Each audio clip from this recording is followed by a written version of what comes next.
Friends, Navratri અનુષ્ઠાન શા માટે તે આપણે વાંચ્યું. આ વિડીયોમાં નવરાત્રિની સાધના કઈ રીતે કરવી તેના વિશે જાણીશું. ગુરુદેવ જણાવે છે કે અનુષ્ઠાન 3 પ્રકારના હોય છે. આપણે અત્યારે નવરાત્રિના લઘુ અનુષ્ઠાન વિશે વાત કરીશું.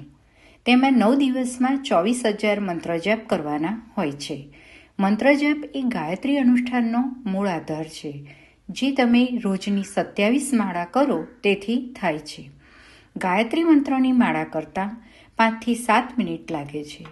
નવરાત્રિમાં જપની સંખ્યાનું મહત્ત્વ હોય છે, જેથી માળા લેવી અનિવાર્ય છે. પરંતુ જો માળા ન હોય તો 1 કલાકના જપ કરો તો 11 માળાની ગણતરી થાય છે. 1 કલાકથી ઓછા સમયમાં 11 માળા થાય તો જપની સ્પીડ ઘટાડવી અને 1 કલાકથી વધુ સમય લાગે તો જપની સ્પીડ વધારવી. મંત્રના પ્રોપર ઉચ્ચારથી જ શરીરના નાડીતંત્રમાં અસર થશે.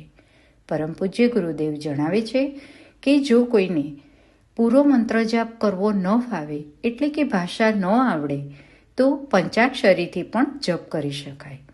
પંચાક્ષરી એટલે ઓમ ભૂર્ભુવઃ સ્વઃ.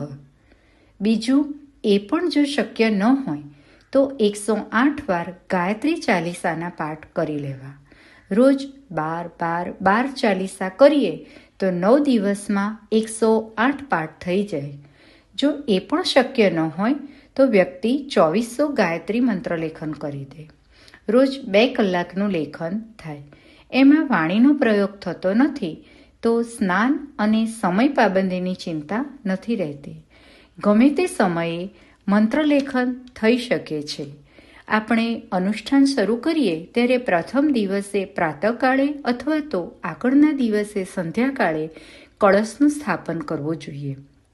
દીપક પ્રગટાવીને સંકલ્પ લેવો જોઈએ કે તમે અનુષ્ઠાન કઈ રીતે કરવા માંગો છો. એટલે કે તમે માળા, ચાલીસા કે મંત્રલેખન શું કરવું છે તે સંકલ્પમાં બોલવું. સંકલ્પથી કાર્યની પૂર્તિ નિર્વિઘ્ને થાય છે. આમ જળ અને દીપક એ અનુષ્ઠાનના સાક્ષી બને છે. મૌન જપ, માનસિક જપ તો ગમે ત્યારે થઈ શકે, પરંતુ અનુષ્ઠાન માટે થોડાક કઠોર નિયમો હોય તો જ તે ફલિત થાય છે. શરીર શુદ્ધિ કરીને જ મંત્ર જાપ કરવા બેસવું. 27 માળા એક સમય પૂર્ણ ન થાય તો તેને 2 કે 3 ભાગમાં વિભાજિત કરવી. સૂર્યોદય પહેલાંના 2 કલાક અને પછીના 3 કલાક એમ માળા કરવી. એ જ રીતે સૂર્યાસ્ત પહેલાંનો 1 કલાક અને પછીના 2 કલાક એમ માળા પૂર્ણ કરી શકાય. સામાન્ય સાધના તો ગમે ત્યારે થઈ શકે, પરંતુ નવરાત્રિની માળામાં આ નિયમો લાગુ પડે છે. માળા કરતાં જો વચ્ચે તમારે ઊભા થવું પડ્યું કે મળમૂત્ર માટે જવું પડે તો બેસીએ ત્યારે હાથ પગ ધોઈને અથવા તો શક્ય હોય તો સ્નાન કરીને પછી જ માળા કરવી. ઉપવાસ માટે તમારા શરીરની શક્તિ પ્રમાણે તમે જાતે જ નક્કી કરી શકો છો કે ફક્ત ફળાહાર કરવો, કે એક સમય અન્ન અને બીજા સમયે ફળ લેવું, કે એક સમયે અન્ન અને બીજા સમયે કાંઈ જ ન લેવું, કે બંને સમય સાત્વિક ભોજન લેવું. એ પોતાના શરીરની પ્રકૃતિ ઉપર જ નક્કી થાય છે.